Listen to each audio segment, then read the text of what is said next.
কিসে রিজিক বাড়ে, কি করলে রিজিকে ভরপুর বারাকা হয়, রিজিকের চাবিকা ঠিক কোথায়, কোন পথে চললে রিজিকে ভরপুর বারাকা হবে, আমার জীবনে বরকত নেমে আসবে রিজিকে, এটা জানতে মনে যাচ্ছে না আমাদের? হ্যাঁ, কষ্ট হচ্ছে আপনাদের? কষ্ট হচ্ছে? তাহলে কি করলে রিজিকে ভরপুর বারাকা হয়, কি করলে আমার জীবনে ভরপুর বারাকা নেমে আসে, এই পয়েন্টটাতে আমরা একটু আলোকপাত করি। যেসব কাজ করলে আমাদের জীবনে রিজিকে আসমানি বারাকা নেমে আসবে, আমাদের রিজিকে আসমানি বারাকা নেমে আসুক, আমরা চাই কি চাই না? সবাই আমরা চাই নিশ্চয়ই। যে কাজ করলে রিজিকে আসমানি বারাকা আসে, এর এক নম্বর হচ্ছে তাকওয়াল্লাহ, আল্লাহর ভয়।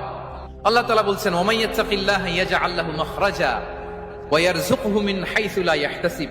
যে আল্লাহকে ভয় করে, যে আল্লাহ সচেতন, আল্লাহ তাকে মাখরাজ, মাখরাজ মানে কি জানেন? ওই যে এক্সিট লেখা না এদিকে, এই এক্সিটকে আরবিতে বলে মাখরাজ, মানে কোথাও আটকাবেন না, বের হওয়ার রাস্তা আছে, কোথাও আটকাবেন না, বের হওয়ার রাস্তা আল্লাহ তাআলা অ্যারেঞ্জ করে দিবেন। You will have the way out from crisis.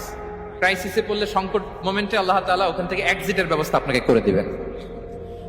ওয়া ইয়ারযুকহু মিন হাইসু লা ইয়াহতাসিব, এমন জায়গা থেকে আল্লাহ তাআলা রিজিকের ব্যবস্থা করবেন যে সে কল্পনাও করে নাই।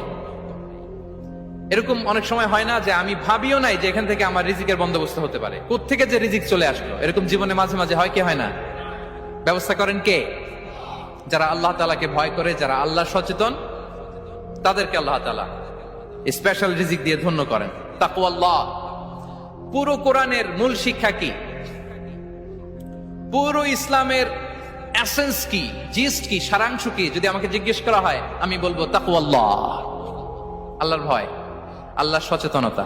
আল্লাহ is watching me, Allah is observing me. আল্লাহ তাআলা আমায় দেখছেন, আমি যাই করি না কেন, দরজা বন্ধ করে, জানালা বন্ধ করে, সব বন্ধ করে